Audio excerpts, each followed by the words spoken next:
5 years on YouTube. Wow, has the time flown by really quickly.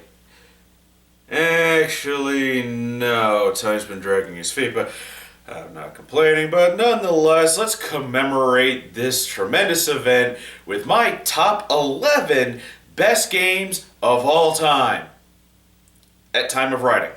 So many games over the years that I've played and reviewed. I've been asked what my favorite games are, and this list may be pretty predictable, especially if you're a regular viewer. But this list isn't definite. It's subject to change, and maybe at the 10-year anniversary, if I'm still doing this by that time, I'll post a revised best games of all time list. Keep in mind this is my personal list of best games ever made. I know that I shouldn't have to say that, but there are those out there that are so insanely self-centered that they think YouTube content creators make videos specifically cater to them. So a few rules for this list. Only one game per franchise. That should be pretty obvious, otherwise I could flood it with Mega Man, Sonic, and PlayStation 2 games. Secondly, while not a rule but more of a guideline, unfortunately, there won't be any games owned by Nintendo. And in case you've been living under a rock, allow me to explain. Nintendo hates YouTube and its content creators. So I don't need a copyright bot or Nintendo themselves flagging this video and have them steal what little revenue I would get from this video for showing off one of their games. And thirdly, I'm only doing games that I reviewed, somewhat for simplicity and mostly because they're the ones I really remember. And I do have one runner-up. I wanted to put down Rise of the Tomb Raider on this list, but since it's fresh in my mind, I was wary of actually putting it on the list. So let's rev it up with Skylanders Superchargers at the 11th spot. Ever since I played Swap Force, I got into Skylanders, and I've played them all. I love the Toys to Life games, and Skylanders is the best out of all of them. With its unique story and great cast of characters, it makes you come back to the series to see what they're gonna do next. However, up until Superchargers, you were kinda blocked off from all the content, as you needed certain figures of the elements to open up the gates for bonus sections, Trap Team being the worst as only Trap Masters could open up those areas. Superchargers eliminates that by only having vehicle gates, of which there's only 3 instead of 10 different ones, allowing you to enter those sections if you have the appropriate vehicle. Additionally, these aren't exactly bonus sections either. Some of them are alternate paths to get to the end of the stage. Superchargers is the more accessible of the series, and it's one of the best 3D platformers that I've seen in a long time that wasn't more of an action game. It might have been higher on the list if the kart racer sections weren't so bare bones,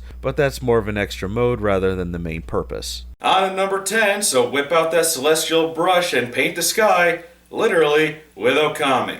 Okami is probably the best game that Clover Studio has ever put out. They were such good developers that they could have been the next Rare if Capcom hadn't stupidly mismanaged the studio, which caused key developers to leave as Capcom decided to stop taking risky ventures with new IPs. It's a Legend of Zelda type of game as you play the sun goddess Amaterasu, fighting demons with a variety of weapons and a celestial brush. And the brush mechanic allowed you to affect the world around you, and using it in battle is fun, and a unique way to deal with your foes. The story is very well written, and unlike The Legend of Zelda where Link is a silent protagonist, it makes sense for Amaterasu to not talk because she's a dog. The visual style is unique and it's all in watercolors, and it's so sad to see games that rarely try anything like this anymore, instead sticking with gritty realism. I do plan on doing a rant about this where the color seems to be gone from games. All of you are probably thinking, there has to be a Sonic game on this list, and you're right with number 9, Sonic Generations. I love Sonic Generations. If you watch my top 10 best Sonic games and my Sonic Generations review, you know that I love this game. I've put in over 58 hours of game time into this on the PC version alone, and a couple more hours on the 360 version. I was debating on putting this, Sonic 2, or Sonic 3 and Knuckles for this spot, but I just go back to Generations more. I like that it's got the modern and classic styles of gameplay. I enjoyed that they went with a simplistic story instead of the overly complicated and dark stories that they tried to go with prior to Sonic 06. With Sonic Generations, I get that sensation of speed that I expect from Sonic games, running as fast as I can while platforming my way through the stages. While there's a lot of city stages, and it was a game that would have benefited from add-on levels through DLC, sadly Sega didn't give us more stages this way, and it's up to modders on the PC to add in levels from Sonic Unleashed. Now we gotta have a superhero game on this list, so Batman Arkham Asylum?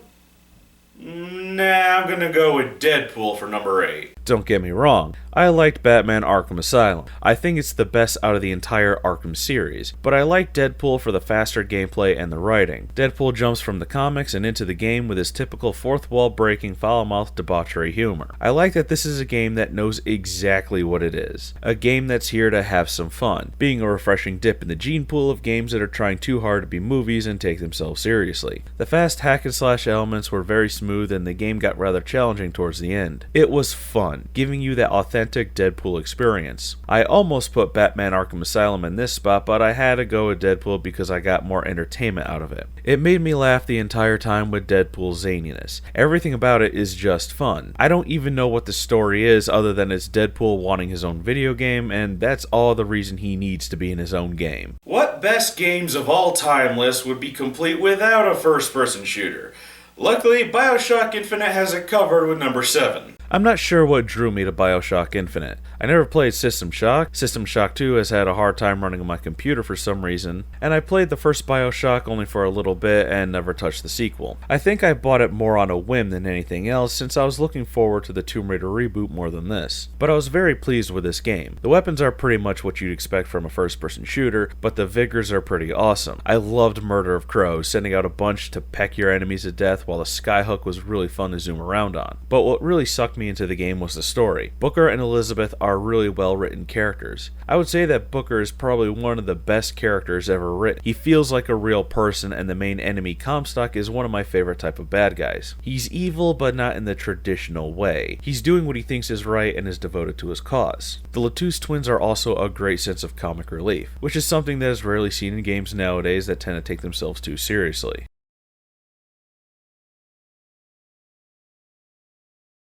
I hope your spelunking skills are up to par because we're rating some tombs with the 2013 Tomb Raider reboot at number 6.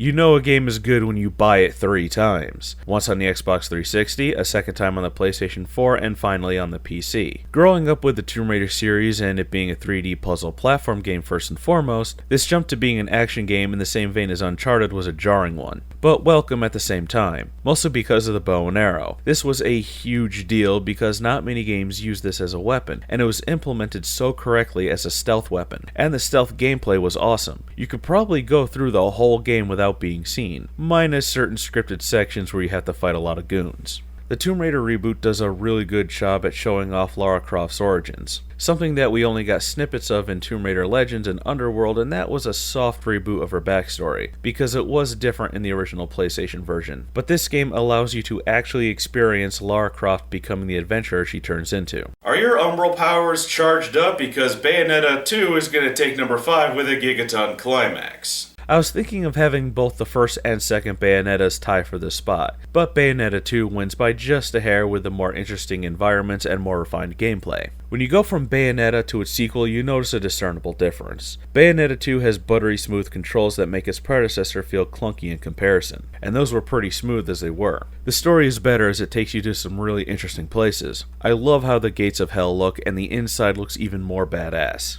While this game is easier than the first, it's due to the refined controls. The game takes things to the next level with its stylish combat and is just more fun than the first Bayonetta. Sadly, this is a Wii U exclusive, and Platinum Games has said that if Nintendo allows it to go to other consoles, then they'll release it, because it was Nintendo who were the ones that paid for it to be made. And no, this does not break the rule of no Nintendo games, because they don't own the Bayonetta property. Platinum does. You better up your arsenal because we're going commando with some tools of destruction to mend and crack in time with the second Ratchet & Clank Future game at number 4. The Ratchet & Clank series never really had a deep storyline. It was a pretty basic get the bad guy type of thing. But that all changed with Tools of Destruction, where they went deep into the lore of the franchise, explaining why Ratchet's species is so rare. But A Crack in Time really kicked up the story with something as deep as a Pixar film, really going into the deep bond that the duo share and how much one means to the other. This is the best written Ratchet & Clank game, and when Into the Nexus came out, it was rather disappointing that it didn't continue the trilogy but went back to the way the PS2 games used to be. But really, after this one, there wasn't much to follow up on, and because this game not only ended with a satisfying conclusion, but it was so good that there was no way Insomniac could top it. They could have ended the series with this game, and I would have been fine with it. But they do need to continue the series since Ratchet & Clank are pretty much the PlayStation mascots.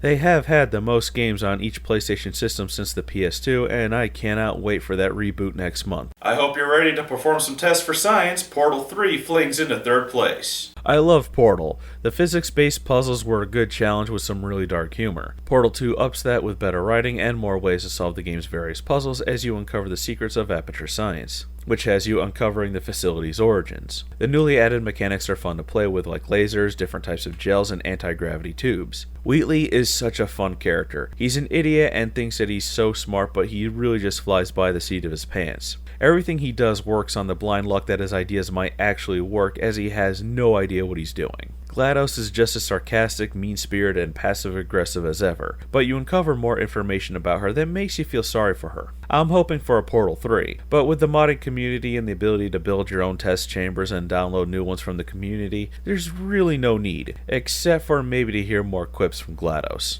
Down to the wire, and speaking of down, we're going down underground with Undertale at number 2. When I hear people say that this game is overrated, I get that Simpsons flashback where Nelson and Milhouse talk about the Itchy and Scratchy movie, and Bart says that they must be tired of it, and Milhouse replies that anyone who saw that movie wouldn't say that. That's pretty much how I feel. Anyone who played Undertale wouldn't say it's overrated. The writing is just phenomenal. It's funny but makes you feel for the characters. You grow to love them almost instantly. You like Sans because he takes nothing serious until it's called for. You like Papyrus because he really tries hard despite his skill set. You love Toriel because of her motherly qualities. You like Alphys because she's a geeky nerd, and you can appreciate Undyne's devotion to her cause. The story will have you feeling all of the feels, especially at the end when the events prior to the game are revealed. The gameplay is great for an RPG. It's unique as it has that bullet hell type of combat where you need to dodge enemy attacks, and attacking on your own requires the use of a slider, and each battle has its own method of fighting, usually with humorous results. Or you could choose just not to fight and befriend the enemies instead, which is really the way you're supposed to go. Undertale is best experienced for yourself instead of hearing about it from someone else. And finally, we come down to number 1.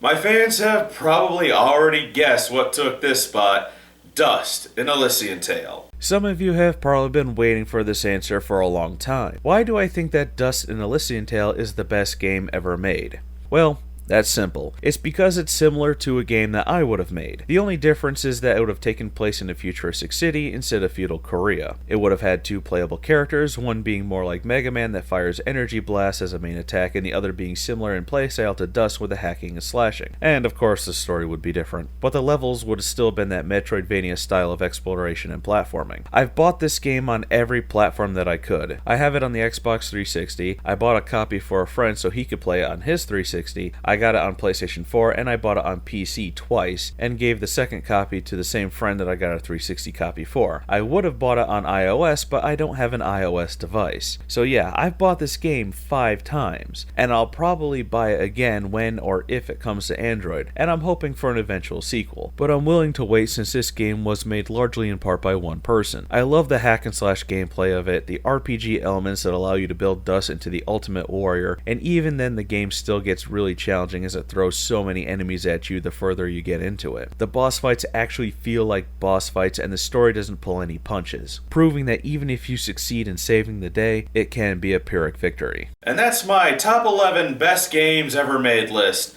Some of you may have found this list disappointing, but I don't give a shit, it's my list for a reason. But feel free to share your list of best games ever made in the comment section below.